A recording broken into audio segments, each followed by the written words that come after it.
오늘은 여호와를 의지하면 복을 주신다 라는 말씀을 통해서 놀라운 은혜를 받으며 또한 여호와를 의지하는 방법이 무엇인가 하는 것을 배움으로써 놀라운 축복을 받기 원합니다. 오늘 드릴 말씀의 제목도 여호와를 의지하면 복을 받는다입니다. 특별히 요셉이가 내일 군대 가니까 군대에서도 하나님만 의지하라. 그러면 아무 염려할 것이 없다. 그런 말씀으로 오늘 말씀을 드리려고 합니다. 슈밥이라는 사람은 돈이나 지식이나 재능도 큰 재산이지만은 그러나 가장 큰 재산은 무엇이냐? 바로 하나님을 의지하는 것이 가장 큰 재산이라고 슈밥이라는 사람이 말씀했습니다. 무디라는 목사님도 말씀했습니다. 네 자신을 의지해 보아라. 그러면 실망할 때가 올 것이다. 친구를 의지해 보아라. 그러면 친구는 언젠가는 죽게 될 것이며 언젠가는 너를 떠날 날이 올 것이다. 그러나 예수님을 의지해 보아라. 그래야만 예수님은 우리가 살고 있는 이 현세뿐만 아니라 장차 올라갈 저 후세에서도 후회함이 없는 복을 주실 것이다. 여호와를 의지하면 말이야. 후회 없는 복을 주실 것이다. 라고 말씀했습니다. 딕슨이라는 사람은 기관을 의지하면 기관이 주는 혜택을 받고 교육을 의지하면 교육이 주는 혜택을 받으며 말을 잘하는 달변을 의지하면 언변이 주는 혜택을 받게 되지만 그러나 하나님을 의지하면 하나님이 주시는 가장 많은 혜택을 받게 된다고 말씀했습니다. 가장 많은 혜택을 받게 되는 것은 하나님을 의지하는 것이다. 라고 딕슨이라는 사람이 말했습니다. 그러면 여러분, 신앙이란 무엇입니까? 신앙은 믿고 우러러보면서 바라는 것입니다. 신앙은 단지 피조물에 불과하고 부족하기 짝이 없으며 유한한 인간의 도움을 바라면서 사는 것이 아니고 무소부지하시며 전지전능하신 그래서 능력이 한이 없으신 하나님이 주시는 가장 많은 혜택을 바라보며 사는 것이 신앙이라고 할 수 있습니다. 그러면 여러분, 하나님이 주시는 가장 많은 혜택을 받으며 최고로 행복한 삶을 살기를 바라면 과연 우리는 어떻게 살아야 하겠습니까? 유대인들은 어릴 때부터 자녀들을 그런 복을 받도록 교육을 시킨다고 그래요. 어린 시절에 독특한 육아 교육법을 가지고 있다고 합니다. 어떻게 하느냐? 어린아이가 조금 자라서 한 5살이나 7살 정도 자아의식이 형성될 때가 되면 그 아버지가 그 아이와 함께 신나게 놀다가 어느 날 갑자기 그 아이를 휙 던져버린답니다. 저 하경이 같은 아를 잡고 휙 집어던져버립니다. 아주 냉정하게 아버지는 돌아서 버린다는 것입니다. 그러면 어찌 되겠습니까? 아이가 깜짝 놀라겠지요. 처음 당하는 배신과 절망감을 아이가 느끼게 된다는 것입니다. 이런 경험을 통하여 인간에게는 이유 없는 배신이 있다는 사실을 알려준다는 것입니다. 아무 이유가 없어요. 뿐만 아니라 인간은 믿을 수 없는 존재라는 사실을 어린아이 때부터 철저하게 가르쳐 준다는 것입니다. 이때 감당하기 힘든 그 배신감과 절망감을 어린아이가 가까스로 이기고 다시 아빠 품으로 돌아오면 아빠가 다시 한번 더 호되게 팍 밀쳐버린다는 것입니다.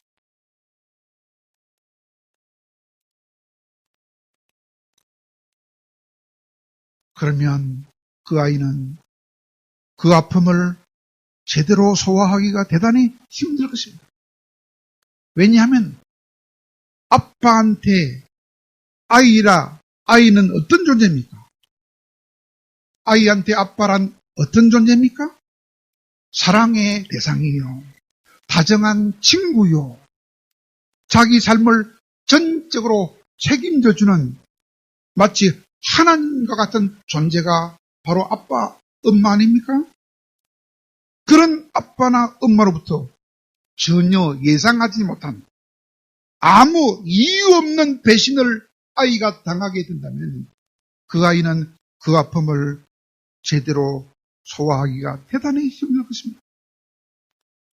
그러나 그럼에도 불구하고 이렇게 함으로써 어린아이는 어릴 때부터 알게 된다는 것입니다.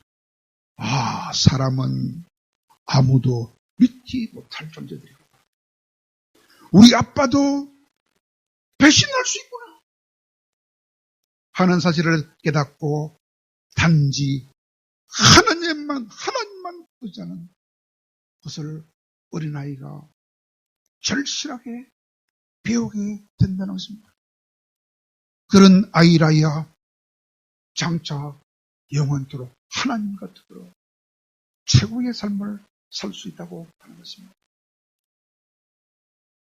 그러므로 오늘 읽은 본문은 하나님을 의지하지 않고 사람을 의지하다가 점차로 망해가고 있던 유다 백성들에게 하나님이 예레미야 선지자를 보내셔서 간절하게 권고했던 말씀이었습니다. 그 말씀은 한마디로 하면 무엇입니까? 하나님을 의지하는 자라야, 하나님만 의지하는 자라야 복을 받을 수 있다라는 것입니다. 그래서 하나님만 의지하고 하나님만 신뢰하면 모든 복을 받으며 항상 복을 받는다고 신명기 6장 24절에서 말씀했습니다. 그래서 하나님만 의지하고 하나님만 신뢰하는 자는 어떤 복을 받느냐? 오늘 본문에서 말씀합니다. 마치 물가에 심은 나무가 그 뿌리를 강변으로 뻗치고 있으므로 더위가 와도 두려워할 것이 없으며 그 이파리가 푸르며 가뭄이 와도 걱정할 것이 없으며 그 열매가 거치지 않는 것과 같은 복을 받게 된다 라고 말씀해 주고 있습니다. 그러나 하나님이 아닌 사람을 의지하며 강대국을 자기 힘으로 의지하는 자들은 그리고 그 마음이 하나님으로부터 떠나 있는 자들은 저주를 받게 됩시다 라고 말씀하고 있습니다. 그러므로 하나님은 자기 백성인 유다 백성들에게 하나님만 의지하고 참된 복을 받는 삶을 살아라라고 수없이 여러 번 말씀을 전해주었습니다. 많은 선지자를 통하여 계속해서 하나님은 자기 백성들에게 권고하여 주었습니다. 그리고 예레미야를 보내서 권고할 때에 요시야 왕 13년부터 장장 23년 동안이나 예레미야를 보내서 하나님만 의지하라고 하나님은 23년 동안 예레미야의 입을 통하여 그 백성들에게 권고해 주었던 것입니다. 그러나 그들은 끝내 하나님의 권고를 무시하고 애굽을 의지했기 때문에 하나님은 예레미야를 통하여 말씀했습니다. 너희들은 이제 너희들의 그 불순종으로 인하여 70년 동안 바벨론 포로로 끌려가서 저주를 받으며 죽을 고생을 해야 할 것이다 라고 슬프게 통보하지 않을 수 없었던 것입니다.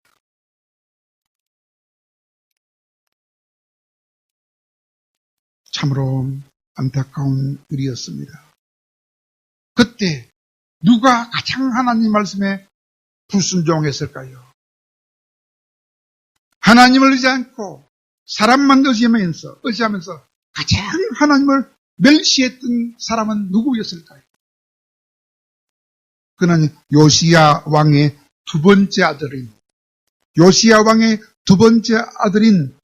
여호야김이라는 왕이었습니다.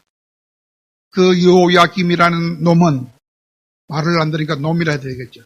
그 놈은 하나님을 의지하기는커녕 하나님의 말씀인 성경책도 가위를 가지고 싹둑싹둑 잘라가지고 불에다가 태우는 죄를 지었던 악독한 왕이었습니다. 그러므로 하나님은 그에게 저주를 내렸습니다. 어떤 저주입니까? 그가 죽었을 때에 아무도 그를 위하여 울어주는 사람이 한 사람도 없었습니다. 그리고 그의 시체를 갖다 버렸어요. 예루살렘 성 밖에다 갖다 버려서 매장할 때 마치 사람이 아니고 당나귀를 매장하듯이 매장하는 비참한 저주를 받았다고 말씀하고 있습니다. 그러므로 우리들도 하나님을 잘 의지하고 하나님만 의지해서 많은 혜택을 받으며 최고의 삶을 살기를 바란다면 하나님만 의지하면서 살 수 있어야 한다는 것을 명심하시기 바랍니다. 그런데 유다 백성들이 하나님을 계속 멀리하면서 우상을 섬기면서 사람을 의지함으로써 바벨론 포로로 끌려가야 할 그때도 상황과 조건에 상관없이 항상 평안과 기쁨을 누리며 행복하게 살 수 있는 비결을 하나님은 자기 종들로 통하여 알려주셨습니다. 누가 그런 귀한 비밀을 알려주었습니까? 그 중에 가장 대표적인 사람은 스바냐와 하박국이라는 선지자였습니다. 그 중에 스바냐라는 선지자는 상황에 관계없이, 조건에 관계없이 항상 평안과 기쁨을 누리며 최고 삶을 살 수 있는 비결을 이렇게 우리에게 알려주었습니다. 우리를 향한 하나님의 그 말할 수 없는 뜨거운 사랑을 잘 알고 그 하나님을 우리 마음속에 모시고 그 하나님만 의지해서 살면 우리는 언제 어디서나 늘 평안과 기쁨을 누리며 최고의 삶을 살 수 있다고 비결을 알려줬습니다. 그러면서 그 스바냐는 노래하기를 이렇게 노래했습니다. 너희의 하나님 여호와가 너희의 가운데 너와 함께 계시니 그분은 구원을 베푸실 전능자시라. 그가 너를 인하여 기쁨을 이기지 못하시며 너를 잠잠히 사랑하시며 너로 인하여 즐거이 노래 부르며 기뻐하시리라. 라고 스바냐 3장 17절에서 노래로서 우리에게 들려주고 있으며 노래로서 하나님을 찬양하고 있는 것을 볼 수가 있습니다. 그러므로 사랑하는 여러분이 언제 어디에 있을지라도 하나님만 의지하시기 바랍니다. 그 하나님을 여러분 마음속에 모시고 사시기 바랍니다. 그리하면 하나님이 주시는 구원의 은혜와 최고의 혜택을 누리며 최고로 행복한 삶을 살아갈 수 있다는 사실을 늘 확신하시고 기쁘게 살아갈 수 있는 믿음을 가지시기를 바랍니다. 그런데 우리가 항상 하나님만 의지하고 살되 그 하나님을 항상 우리 마음에 모시고 살아서 항상 하나님의 구원을 우리가 누리며 복되게 살게 해주기를 우리가 원하는 것보다 우리보다 더 원하고 바라셨던 분이 한 분 계십니다. 그분이 누군지 아십니까? 그분은 바로 우리 주 예수 그리스도 그분이십니다. 왜냐하면 데살로니가전서 5장 10절에서 그분이 이렇게 말씀하고 있기 때문입니다. 어디서? 데살로니가전서 5장 10절에서 뭐라고 말씀하십니까? 예수께서 우리를 위하여 죽어서 우리로 하여금 깨어있든지 자고 있든지 항상 우리가 예수님과 함께 살게 해주시려고 예수님은 죽으셨다. 왜 죽었다고요? 항상 우리와 함께 살아주시려고 살아주시기 위하여 예수님이 죽어주셨다고 했습니다. 그리고 그 예수님의 소원을 이루시기 위하여 예수님은 이 땅에 오셨으며 그 소원을 이루시기 위하여 우리 위하여 죽어주셨던 것입니다. 왜냐하면 예수님도 육체를 가지고 계셨기 때문에 죽지 않고 계시면 그 몸을 그대로 가지고 계시면 그 예수님이 우리 각자의 몸속으로 들어올 수가 없기 때문에 예수님도 우리 위하여 죽어주셔야 했다고 하시는 것입니다. 그러므로 예수님은 자기가 십자가에서 돌아가시기 직전에 제자들에게 이렇게 말씀해 주셨습니다. 요한복음 16장 7절에서 이렇게 말씀해 주셨습니다. 내가 실상을 너희에게 알려주노니 내가 너희를 떠나는 것이 너희들에게 더 유익하다. 내가 떠나지 아니하면 내가 보혜사로서 올 수가 없고 내가 떠나야 내가 보혜사로서 다시 와서 너희 안에 함께 살아줄 수 있기 때문이다. 그렇게 말씀했습니다.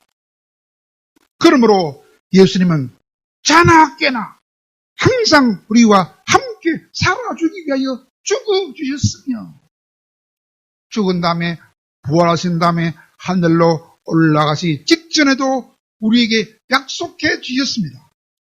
마태복음 28장 20절에서 약속해 주셨습니다. 뭐라고? 내가 다시 영으로 와서 다시 보혜사로 와서 다시 성령으로 와서 너희들과 함께 세상 끝날까지 항상 너희 안에서 함께하여 주겠노라 라고 약속해 주셨습니다. 그러므로 나를 위하여 죽어주시고 나와 함께 자나 깨나 함께 살아주시기 위하여 다시 살아나셨으며 하늘로 가셨다가 다시 영으로 성령으로 보혜사로 내 안에 와 계신 예수님을 믿으심으로 그 주님과 더불어 날마다 동행하며 날마다 주님 주시는 구원의 축복을 누리며 살아가는 놀라운 비밀을 가진 여러분 모두가 되기를 간절히 바랍니다. 사랑하는 여러분, 지금 우리는 절기상으로 사순절을 지내고 있습니다. 사순절은 지난 수요일부터 4월 8일 부활절까지 4월 7일까지 40일 동안 우리를 위하여 우리와 항상 살아주시기 위하여 우리 위하여 죽으시고 우리 위하여 부활하신 그 예수님의 은혜를 깊이 묵상하면서 예수님이 40일 동안 금식하셨던 것처럼 우리도 40일 동안 육체적인 욕망을 억제하면서 영적인 축복소로 깊이 들어가는 기간이 이 사순절 기간입니다. 이때 우리가 무엇을 해야 되겠습니까? 내 믿음이 옳은 믿음인지 점검을 해보아야 하겠습니다. 신자들 중에 예수님이 내 안에 들어와서 나와 함께 살고 계시다는 그것을 모르는 신자들도 꽉 찼습니다. 알아도 순간순간 잊어먹는 신자들이 꽉 찼습니다. 그러니까 오늘날 우리 교회들이 이렇게 타락해 있습니다. 우리의 믿음을 점검해 봐야 됩니다. 내 안에 과연 예수님이 살아계신지, 내 안에 계신 예수님의 음성을 들어본 적이 있는지, 내 안에 계신 예수님께서 내 인생을 지도하는 것을 체험해 본 적이 있는지 내 믿음을 점검해 봐야 하는 것입니다.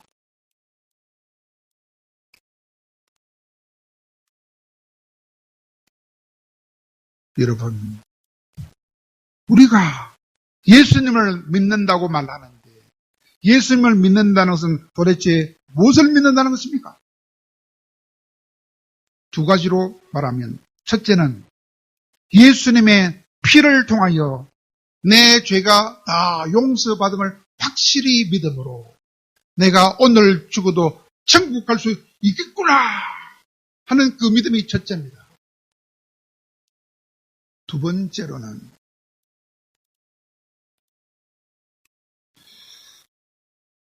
예수님이 영으로, 성령으로, 보혜사로 내 안에 들어와 계셨어.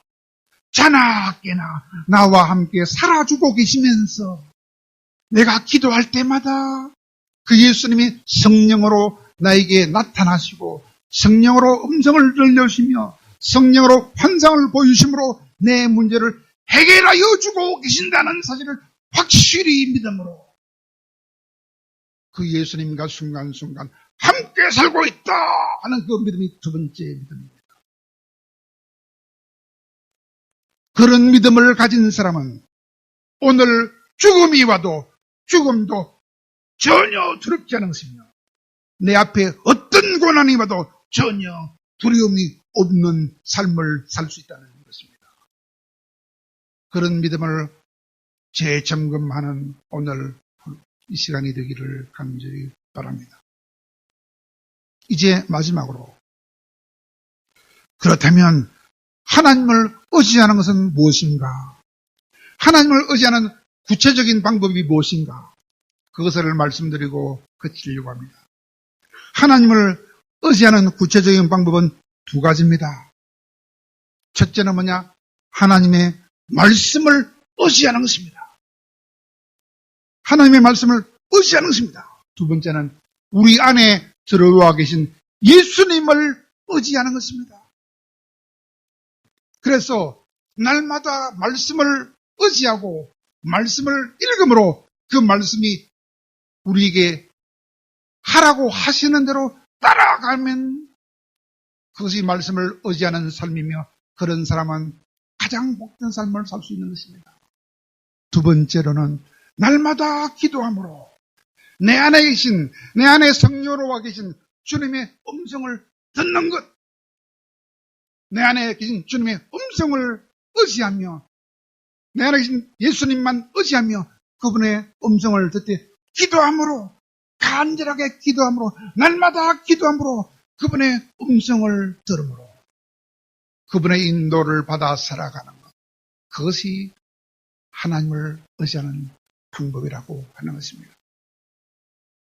가장 쉬운 예를 두 가지만 알려드리고 마치겠습니다. 어떤 회사의 사장님이 있었습니다.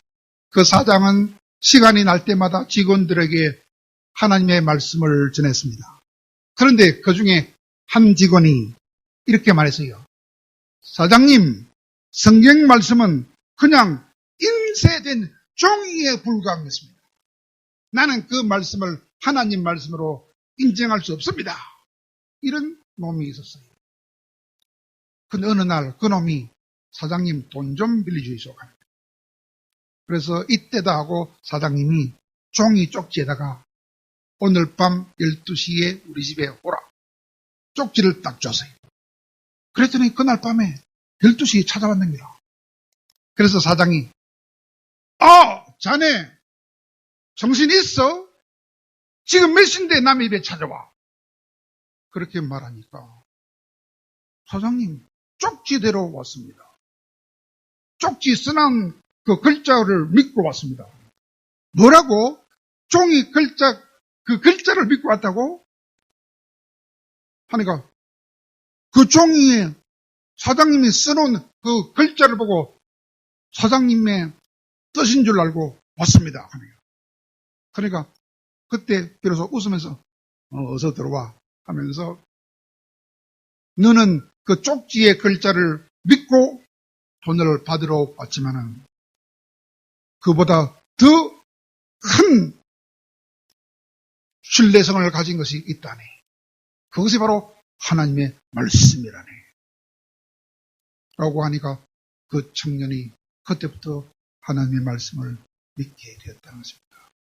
이렇게 말씀을 믿고 말씀대로 행하는 것, 그것이 말씀을 의지하고 사는 삶이라는 것입니다. 또 하나, 다윗은 다윗은 사울 왕한테 10년이나 쫓겨다녔어요. 10년 동안이나 이곳으로 저곳으로 20군데나 쫓겨다니면서 살았습니다.